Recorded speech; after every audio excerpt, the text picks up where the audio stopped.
Capítulo 6. Aprendiendo a amarme. Para lograr amarnos, es necesario conocer más sobre las relaciones vinculares y sobre las diferentes clases de dependencias.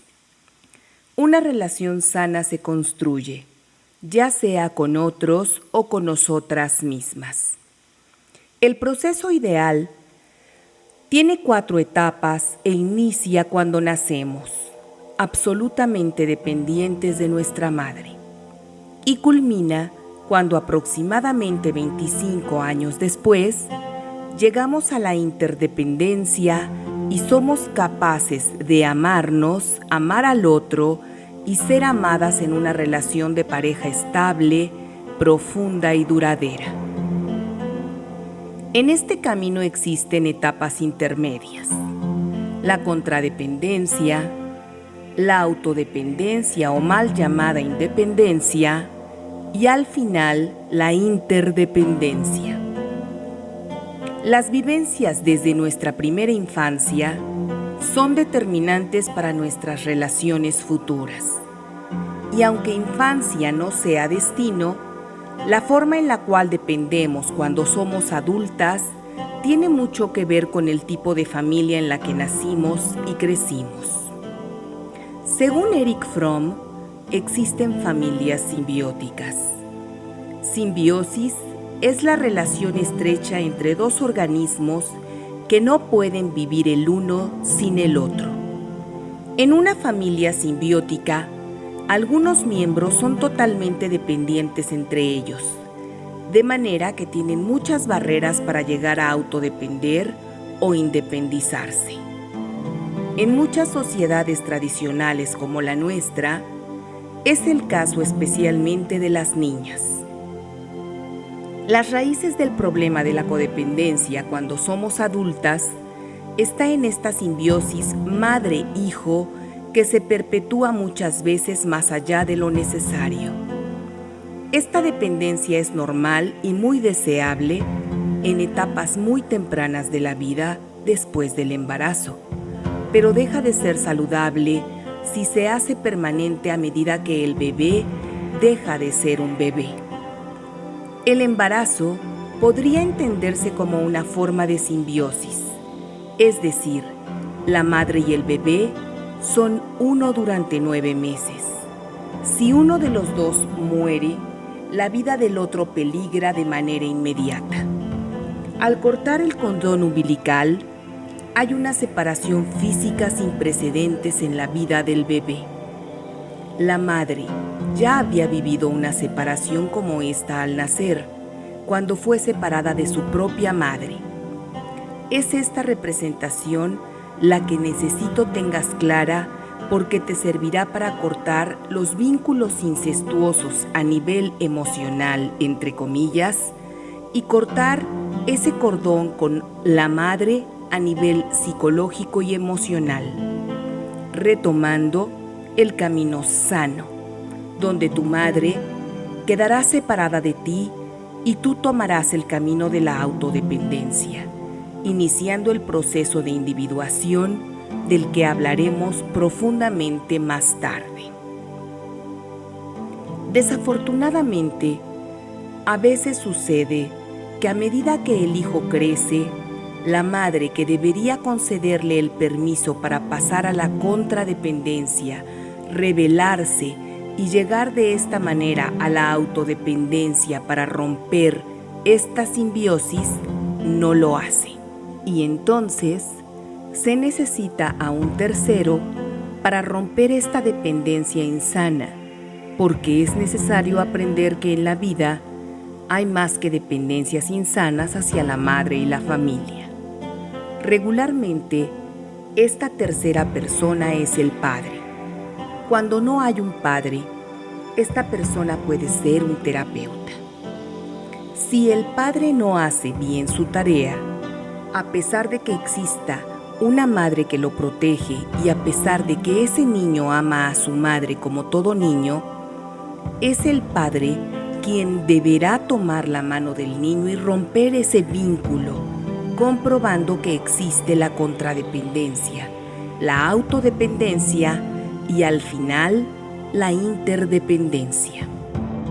Es gracias a mamá que ese niño o niña debería aprender la aceptación, la unión y el amor incondicional. Pero es gracias al papel complementario de mi papá que aprendo la responsabilidad en términos de libertad, el camino hacia la autodependencia y el sentido de pertenencia a un mundo con valores basados en principios. Gracias a él también, yo debería aprender el respeto por la diversidad, la posibilidad de identificarme y amarme, así como el permiso de ser yo misma. Y solo desde ahí puedo llegar a la interdependencia.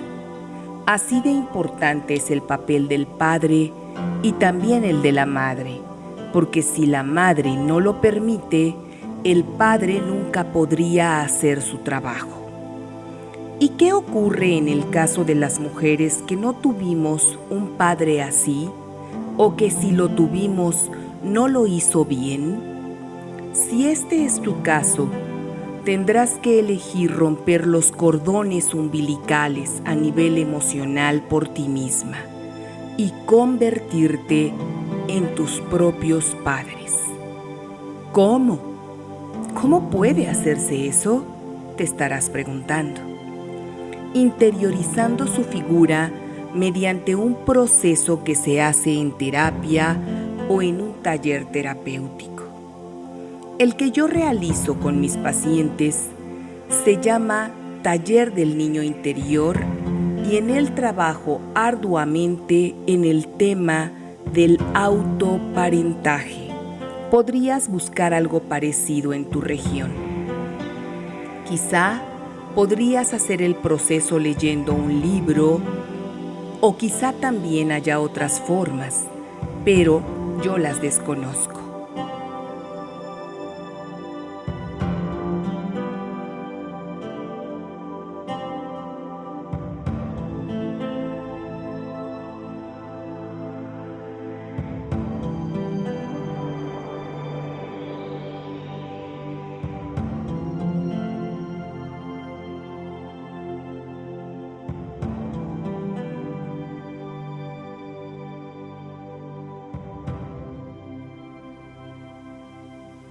Las etapas de una dependencia sana son: 1. Dependencia.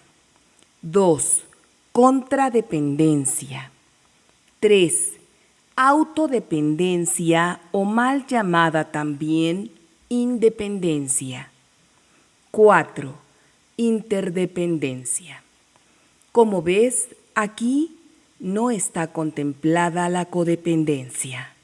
No, porque no pertenece a una dependencia sana. Utilicemos estas etapas como puntos a llegar, como si fuesen casetas en el camino, estaciones de peaje para marcar el lugar donde estamos en el proceso de crecimiento y vinculación con nosotras mismas y por tanto con otras personas. Tal como explico en mi primer libro, Aprendiendo a Vivir Libre o Aprendiendo a No Depender, estas etapas están relacionadas con dependencias positivas si nos benefician o negativas si nos perjudican. Bien simple.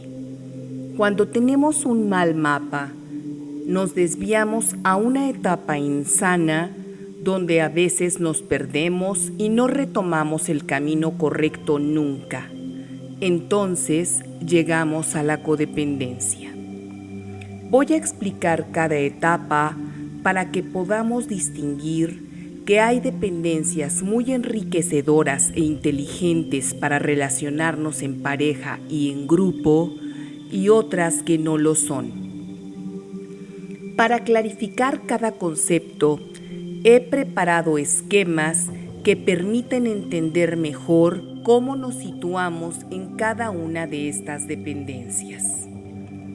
Para ti que no estás teniendo un libro físico frente a ti, te recomiendo visites la página gabrielatorres.mx o lasmujeresqueseamandemasiado.com para encontrar estos esquemas. Primera etapa: dependencia. Dependencia proviene de pender, y según la Real Academia de la Lengua Española, pender hace alusión a una cosa que está colgada, suspendida o inclinada. También significa necesitar de la ayuda y protección de otra persona o de otra cosa. Ejemplo: todos los bebés dependen de su madre para sobrevivir. A nivel biológico, en esta etapa existe una dependencia absoluta. Esta etapa siempre inicia con nuestra madre. Si nuestra madre muere y nosotros aún estamos dentro de ella, morimos también. Los niños que satisfacen plenamente sus necesidades de dependencia de forma regular, prosperan, florecen y crecen a un ritmo saludable. En el peor de los casos, los niños que no tienen satisfechas sus necesidades de dependencia, y más que de dependencia, de pertenencia, experimentarán abandono emocional. Estas son las heridas emocionales, el dolor original que proviene del abandono de las necesidades de dependencia no satisfechas y de no pertenencia de la infancia. No es una cuestión de si nuestros padres nos amaron o incluso si hicieron todo lo mejor que pudieron. El alcance de estas heridas emocionales puede ser leve, moderado o severo, dependiendo de la magnitud del abandono y de tus recursos cuando eras niña para enfrentarlo.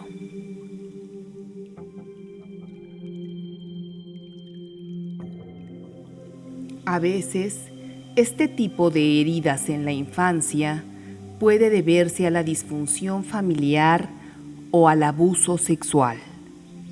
En estas familias que suelen generar niñas y niños que son dependientes emocionales cuando crecen, la falta de contacto físico y de otras expresiones de afecto hacen que se pregunte cómo son vistos por sus padres. Para todo niño o niña, el afecto es sinónimo de aprobación y aceptación.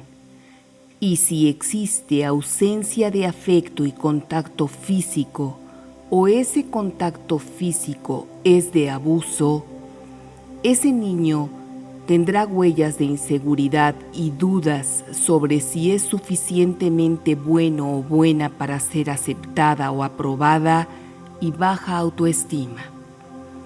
Otro escenario común de abandono se produce cuando uno de los padres está físicamente ausente la mayor parte del tiempo. Por ejemplo, cuando papá o mamá son adictos al trabajo, que parece que no pueden dejar de trabajar el tiempo suficiente para pasarlo con su familia. Gracias a esto, toda la red neuronal, es decir, el funcionamiento cerebral de los niños y niñas que crecen en situaciones de abuso y abandono tiende a centrarse en la supervivencia, con lo que no hay mucho tiempo ni oportunidad de ser un niño o niña normal. Regularmente, cuando crecemos en una familia disfuncional, tenemos incapacidad para poner límites y creer que no está bien pedir directamente lo que se necesita ni esperar para conseguirlo.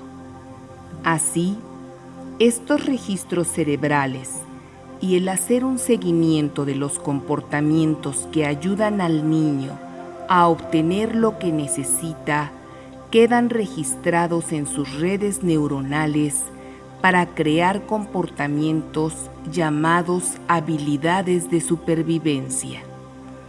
Es una habilidad magnífica del cerebro para adaptarse a su entorno que ayuda a los niños a sobrevivir en un hogar caótico.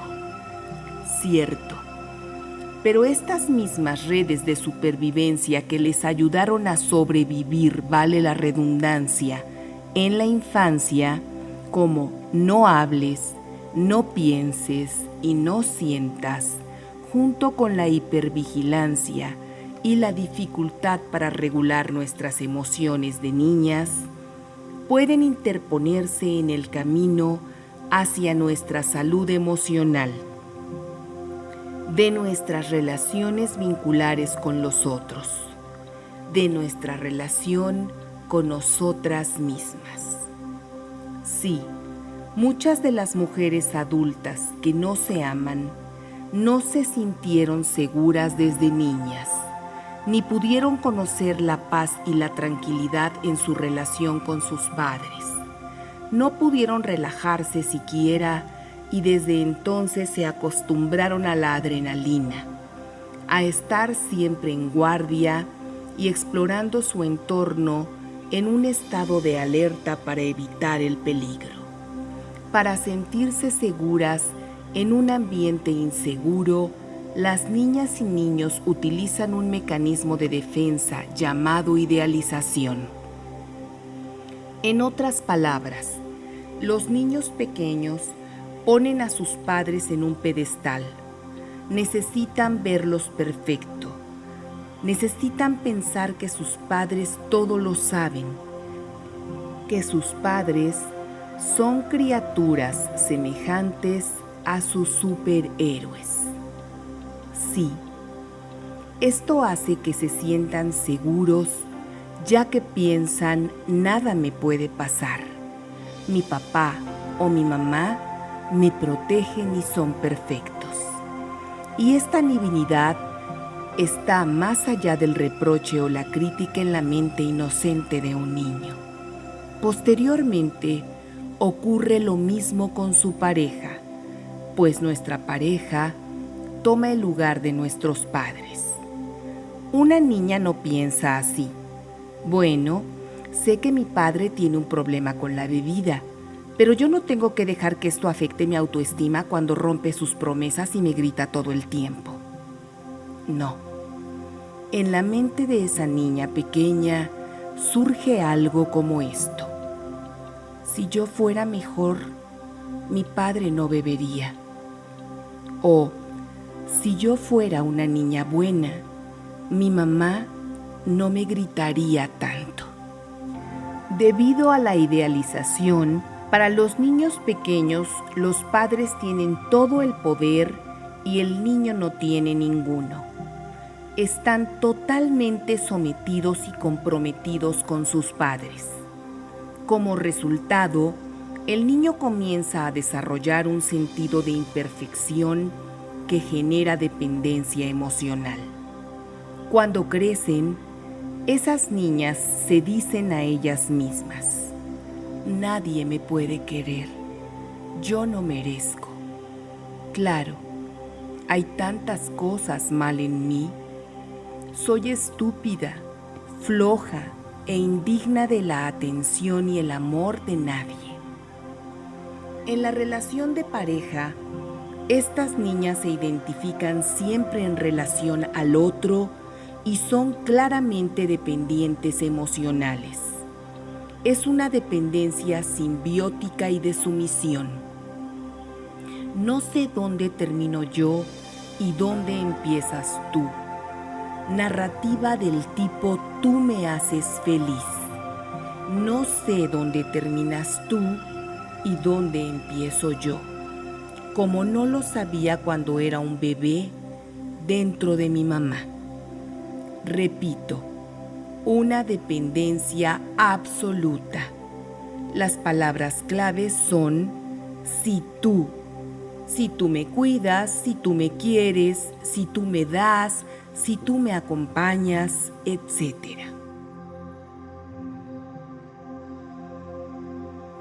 Segunda etapa, contradependencia.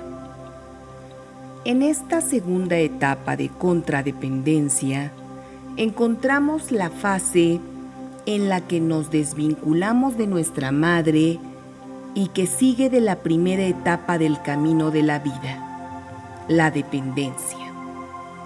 En esta etapa, y gracias al conflicto generacional, al permiso por parte de nuestra madre para separarnos de ella y a que nuestro padre nos toma de la mano para ayudarnos a romper el vínculo, se marca la pauta de cómo nos relacionaremos y apartaremos de las relaciones más importantes de nuestra vida. Y aunque para nuestros padres esto es muy difícil, esta etapa es crucial en el camino. Es justamente en esta etapa que el adolescente y sus padres hacen este proceso de separación llamado proceso de individuación por Carl Jung, que nos ayuda a aprender a estar con nosotros mismos como seres únicos, pero sobre todo nos ayuda para entender que nuestro yo no se sitúa en la otra persona de la diada emocional. Gracias a este conflicto, es como cada uno de nosotros nos revelamos y bien guiados por padres que nos ponen límites ante estas rebeliones, entre comillas, pero entienden también que ellos deben respetarnos, es como la persona empieza a constituirse en un yo definido y claro. Existe una dependencia relativa. Si por desgracia en esta fase murieran nuestros padres, nosotros ya no morimos. Para empezar a quererte, tienes que saber por qué no lo haces. Y es básicamente por esto: un mal proceso de individuación e individualización que no te permitió establecer y conocer los límites claros entre tú y el no tú, como cuando eras una niña, y por ello, cuando el otro amenaza con dejarte, tú sientes el mismo grado de peligro y alerta que cuando eras una niña y sentías miedo de ser abandonada permanente por tu padre o por tu madre cuando te llevaban al colegio. Cuando se iban y tú no sabías qué tan permanente iba a ser su ausencia. Tú sentías miedo de ser abandonada para siempre, permanentemente.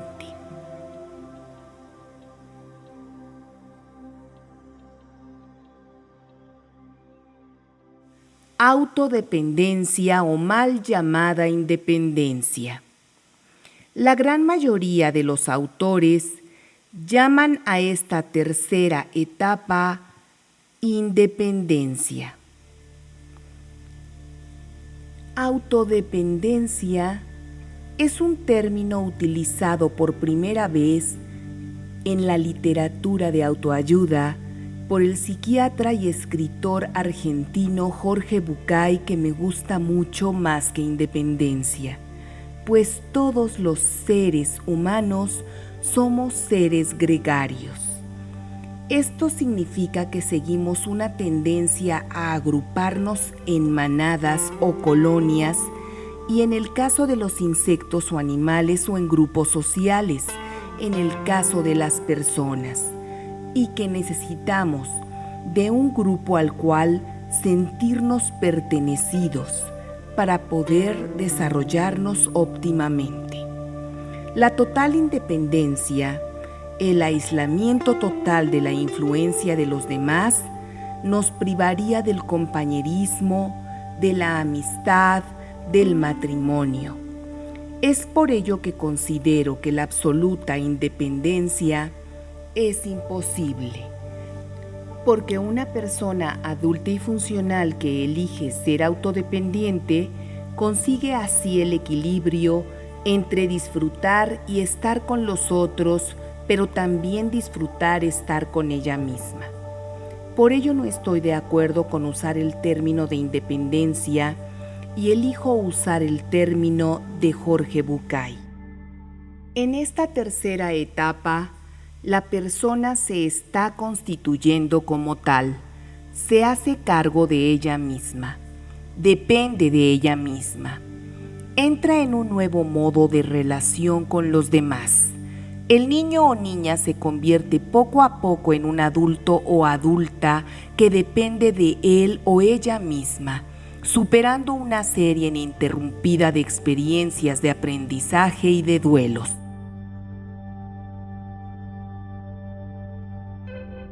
Al pasar de ser un adolescente individuado a un adulto autodependiente, el ser humano experimenta cambios importantes en su vida mediante una conducta casi totalmente autodependiente y se prepara paulatinamente para el día que dejará de vivir con sus padres y volará de ese nido para empezar a vivir por su cuenta y posteriormente establecerse en pareja e iniciar su propia familia. En las familias tradicionales mexicanas, esto no ocurre, pues los padres prefieren que sus hijas salgan del nido bien casadas sin darse cuenta de que no permiten a sus propias hijas extender sus alas para sostenerse en vuelo por ellas mismas antes de unir su vida a otra persona. Si por alguna causa sus padres no hubiesen podido ayudarle a hacer sanamente el proceso de individuación, esa adulta podría hacer el proceso por ella misma. Esto es, podría autoparentizarse, podría convertirse así en su propio padre o madre introyectados y hacer por ella misma el proceso de pararse ante la vida con sus propios pies y volar con sus propias alas. Existen dos características básicas indispensables de las personas que están en esta etapa. La primera es autodependencia a nivel económico. La segunda, autodependencia a nivel emocional. En esta etapa no existe dependencia ni siquiera relativa hacia los padres. Las palabras claves de esta etapa son si yo me cuido, si yo me quiero, si yo me doy, si yo dependo de mí.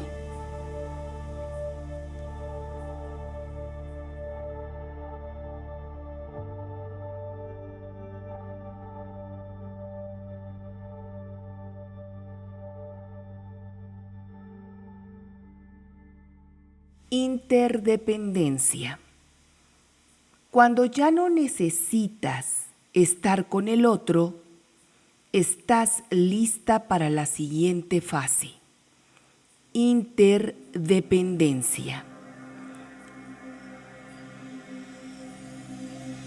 En esta cuarta fase, la persona se ha constituido plena y totalmente.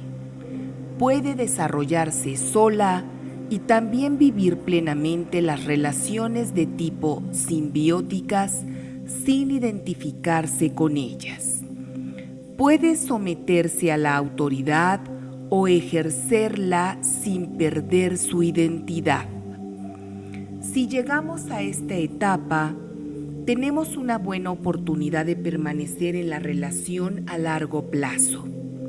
Aquí es donde podemos establecer límites sanos el equilibrio entre la separación y la conexión.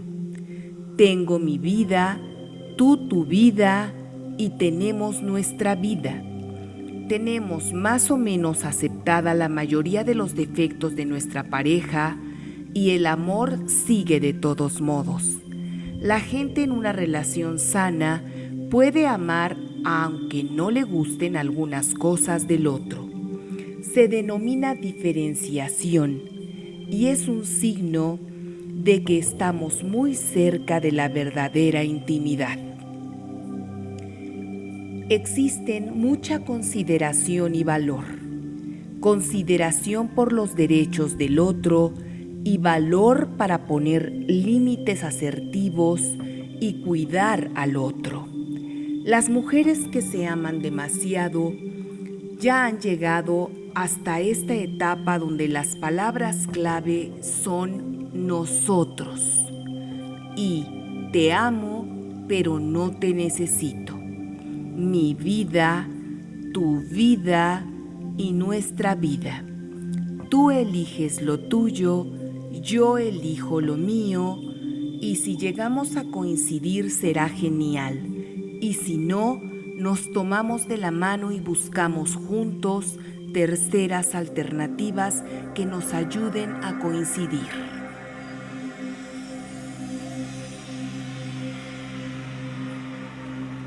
El paso de cada etapa hacia la otra requiere un proceso de transformación, de adaptación y de duelo. Sí, pasar de una etapa a la otra requiere esfuerzo y tiempo, pero lo mejor de todo es que si no tuviste un camino así desde niña hacia la interdependencia, puedes empezar a caminarlo ahora, pasando por todas las etapas. Si te desvías en este camino, te encontrarás en el territorio de la codependencia, el territorio donde muchas personas que se han perdido están. La palabra codependencia viene de pender, colgar, y depender, colgado de o colgar de. Codepender significa copropiedad. Lo tuyo también es mío. Tú te cuelgas de mí o de alguna sustancia, actividad, persona o cosa, y yo de ti, es decir, codependemos. Eso quiere decir que tú dependes de mí y yo de ti. Literal, tú te cuelgas de mí mientras que yo lo hago contigo también. El esquema es este: yo dentro de ti, tú dentro de mí. ¿Lo recuerdas? Como el de la dependencia a una mamá. Solo que esta vez no es mi mamá, es una pareja con la que me relaciono igual. Sí, me perdí. Obvio, tenía un mal mapa, quizá heredado de todas mis antecesoras. Pero lo mismo da, estoy perdida en el fango de la codependencia y me es muy difícil darme cuenta por mí misma. Este es un trastorno que afecta a una gran parte de la población, con el que muchas personas en algún punto de su vida se sienten identificadas creyendo que es lo normal y lo sano. Una de mis pacientes, Laura, llegó a mi consultorio cuando su marido, Andrés, la abandonó. Él se fue de la casa alegando que ya no soportaba las necesidades que requería Laura para sentirse amada y segura en su relación. Ahora, los dos viven separados y la dependencia emocional de Laura ha ido peor desde que él la bloqueó en su muro de Facebook. Ella se considera la más desdichada, ya que solo mediante un mensaje de WhatsApp le deja saber de él. Laura es una mujer que ama demasiado a Andrés y que no asumió ninguna responsabilidad emocional, ninguna responsabilidad económica ni sobre ella misma. El dolor que siente Laura en estos momentos no está causado por el desamor de Andrés, sino por la falta de amor a ella misma. Cuando aún vivían juntos y ella tenía algún problema emocional, siempre recurría al cuidado de Andrés sin responsabilizarse ella. Ahora que su marido no está, se derrumba y llora, dejando pasar el tiempo, añorando ese juez externo de sus emociones al que ahora no puede recurrir, como una niña indefensa y abandonada. Aunque siempre dijo que amaba a su marido, su objetivo principal era ser amada, en lugar de aprender a amarse a ella misma y aprender a amar a su esposo desde ahí. Laura dependía emocionalmente. Al llegar a mi consultorio, ella mostraba los siguientes síntomas. 1. Sentía que era imposible que su pareja la amara. 2. No confiaba en sus propios sentimientos. Necesitaba recurrir a otros que le validaran siempre. 3.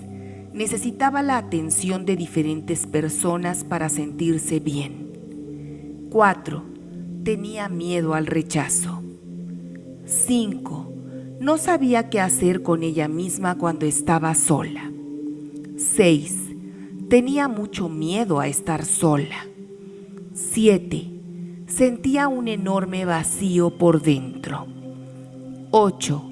No sabía divertirse a menos que estuviera con una pareja. 9.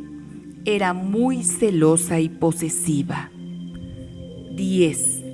Se enojaba cuando Andrés no hacía lo que quería que hiciera.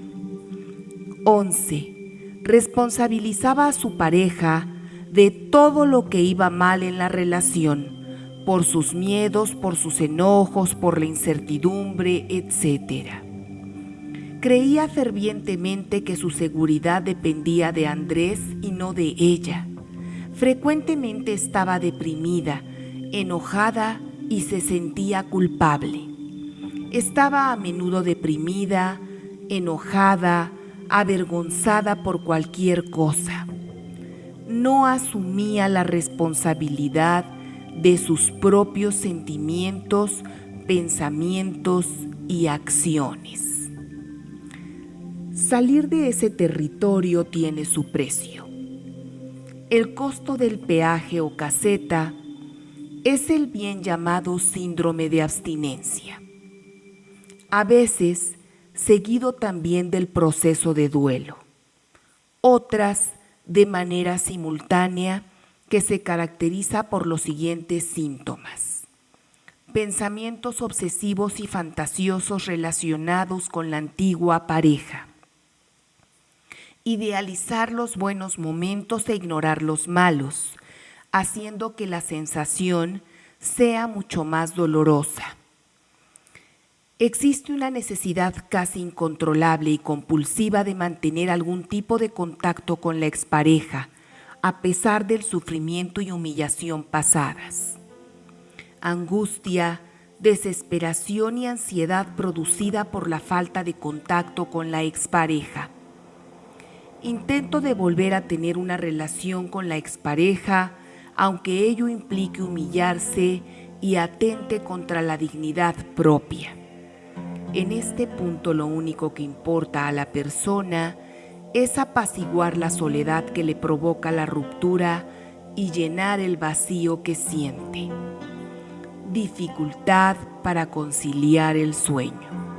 Podría pensarse que esto es una exageración y que no existe tal síndrome de abstinencia, pero la prueba de que sí existe es que si la expareja le genera alguna expectativa de retomar la relación, por pequeña que ésta sea, los síntomas desaparecen instantáneamente, cual adicto que reinicia la ingesta de la sustancia a la que es adicto. El proceso de duelo es el otro peaje que hay que pagar para regresar al camino que nos conduce a la interdependencia. Hablaremos a profundidad de él en el próximo capítulo del libro. La ruptura de pareja es una de las situaciones de duelo más difíciles de superar, porque de hecho, la persona no desaparece como cuando fallece, sino que sigue existiendo y viviendo, pero sin mí. Peor aún, si tengo hijos con él, tendré la ocasión de ver cómo rehace su vida con otra persona. Mis hijos convivirán con esa otra persona y seguramente me lo encontraré por la calle, veré a sus amigos y familia y tendré que pasar por una serie de situaciones que no me serán gratas. Cuando una persona que no ha aprendido a amarse a ella misma es abandonada, se vive un proceso de duelo que tiene diferentes fases. En las próximas páginas vamos a ver cuáles son y lo que podemos o no hacer en cada una de ellas.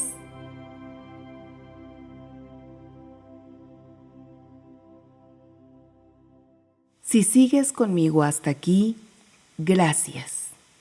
Gracias por elegir seguir escuchándome.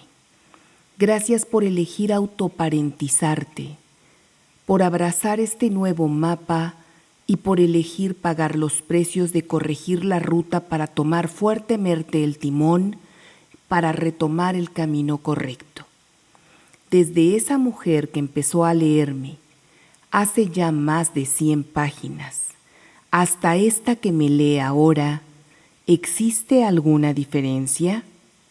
Toma tu diario y escribe en 2 columnas. A la izquierda, la que era yo al inicio de la lectura de este libro. A la derecha, la que soy yo en este momento. Ahora, escribe todo lo que se te ocurra. Deja pasar unas horas y lee lo que escribiste. Ahora reflexiona. ¿De qué te das cuenta? Si deseas compartir tus experiencias sobre esto conmigo y con muchas otras mujeres que se aman demasiado, hazte parte y escríbenos en facebook.com Las Mujeres que se aman demasiado. Gracias. Cuando te desanimes y para cada vez que sientas que estás perdida en el camino, te sugiero visitar la página www.vivirlibre.org/gaviota y ver el video que he puesto ahí con la versión completa de esta historia que hace algún tiempo narré con mi propia voz para una magnífica gaviota, a quien debo esta transcripción. Mag, mil gracias.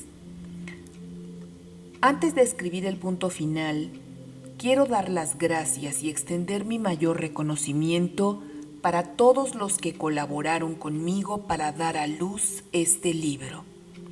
Quiero agradecer especialmente al ingeniero en audio Luis Salinas Ortiz Loyola del estudio KLM Audio, www.klmaudio.mx, quien se esforzó por hacer de la versión de este libro en audio un material de la calidad que mis lectoras y escuchas merecen. Gracias por su profesionalismo y entrega, pero sobre todo por ayudarme a hacer que las cosas sucedieran. Gracias también a Edgar Alanís por su exhaustiva revisión y corrección de estilo y por supuesto a Ricardo Albores García, de Grupo Editorial Éxodo, por creer en mí y elegir publicarme. Ahora sí, nos encontramos en la cima, a empezar a hacer que las cosas sucedan. Te invito a seguir elevando tu coeficiente emocional y aprender a vivir libre. En la página lasmujeresqueseamandemasiado.com Puedes adquirir este material o descargarlo en su versión audio o ebook. Gracias.